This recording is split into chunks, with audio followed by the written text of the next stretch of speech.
পাঁশকুড়ার খিরাই নদীর উপরে তৈরি হতে চলেছে নতুন কংক্রিটের ব্রিজ। পাঁশকুড়ার হাওর অঞ্চলের আটাং গ্রামে এই ব্রিজটি চালু হলে পার্শ্ববর্তী পাঁশকুড়া, পিংলা, ময়না এবং সবং ব্লকের কয়েক হাজার মানুষের উপকার হবে বলে জানান গ্রামবাসীরা। খুব দ্রুত এই ব্রিজের কাজ শুরু হবে বলে সেচ দপ্তর সূত্রে খবর। আজ পাঁশকুড়া এক পঞ্চায়েত সমিতির সহসভাপতি সুজিত রায় জানান, এই ধরনের কংক্রিটের ব্রিজ পাঁশকুড়া ব্লক এলাকায় মোট 17টি করা হবে। বর্ষার সময় জলের তোড়ে বাঁশের শাখাগুলি ভেঙে যায়, যার ফলে অনেকটা ঘুরপথে যাতায়াত করতে হয় এলাকাবাসীদের। নতুন কংক্রিটের ব্রিজের আশায় বুক বাঁধছেন খিরাই পাড়ের মানুষজন।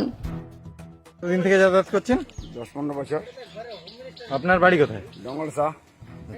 কি নাম? শেখ মারুফ। আপনি কি এটা দিয়ে যাতায়াত করেন? যদি 365 দিনে 300 দিন যাতায়াত করি। আচ্ছা আচ্ছা, ঠিক আছে।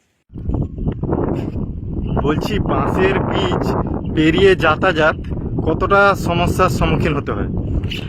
অনেকটাই সম্মুখীন হতে হয়। তখন বন্ধই থাকে, লোক এক হাঁটু এক কোমর জল পেরিয়ে যায়, নাহলে বন্ধ করে উল্টো দিক দিয়ে ঘুরে যায়, অসুবিধা হয়। 100% সুবিধা। আর এটা নিয়ে আমরা বহুত দিন আজ লড়াই করে আসছি এবং এটা হবে, আমরা করাবো, সেটা খুব করেছি, মানে তদারকি চলছে। আমরা দুয়েকের মধ্যেই ল্যান্ড মাপা হবে, ল্যান্ড মাপার পরে ফুলের সবই হবে, কাজ করতে শুরু হবে। বছর 10-15, তার আগে তো আরো বাঁশ, তারপরে দিয়ে জল বেরিয়ে গামছা করে বেরোতো নৌকো। কতগুলি গ্রামের মানুষ যাতায়াত করে এই ব্রিজ দিয়ে?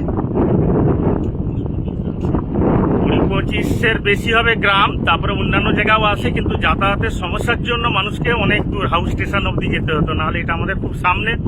10 মিনিটের রাস্তাকে আমাদেরকে 40 মিনিট ধরে আসতে হয়। ইতিমধ্যে আমাদের রাজ্যের মুখ্যমন্ত্রী, মাননীয় মুখ্যমন্ত্রী মমতা বন্দ্যোপাধ্যায় 2023 সালের জানুয়ারি মাসে টেন্ডার কমপ্লিট করে ওয়ার্ক অর্ডার দিয়ে দিয়েছে।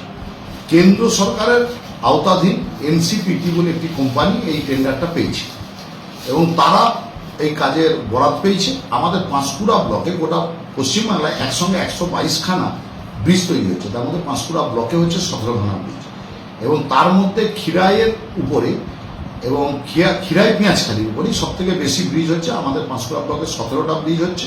টপার খালের উপরে হাতিশালের স্কুলের ছাত্রদের আসার জন্য যে ব্রিজ, সেই ব্রিজের কাজ ইতিমধ্যে শুরু হয়ে গেছে এবং আমাদের টিকরপাড়ায়, যেটা আমরা আঠাং এবং টিকরপাড়ার কানেক্টিং ব্রিজ, প্রায় 1000 ফুট ব্রিজ, সেই ব্রিজ 18 ফুট চওড়া, তারও কাজ ইতিমধ্যে শুরু হবে এবং নীলমণি চকেও প্রায় 1000 ফুট ব্রিজ হবে এবং আমরা প্রায় 17টা ব্রিজ নিয়ে প্রায় 45 কোটি টাকার উপরে বাংলার মুখ্যমন্ত্রী মমতা বন্দ্যোপাধ্যায় পাঁশকুড়ার মানুষকে উপহার হিসাবে দিয়েছে, যার কাজ ইতিমধ্যে শুরু হয়েছে। আগামী কয়েক মাসের মধ্যেই সমস্ত কাজ সম্পন্ন হবে। সুজিত রায়, সহসভাপতি, পাঁশকুড়া পঞ্চায়েত।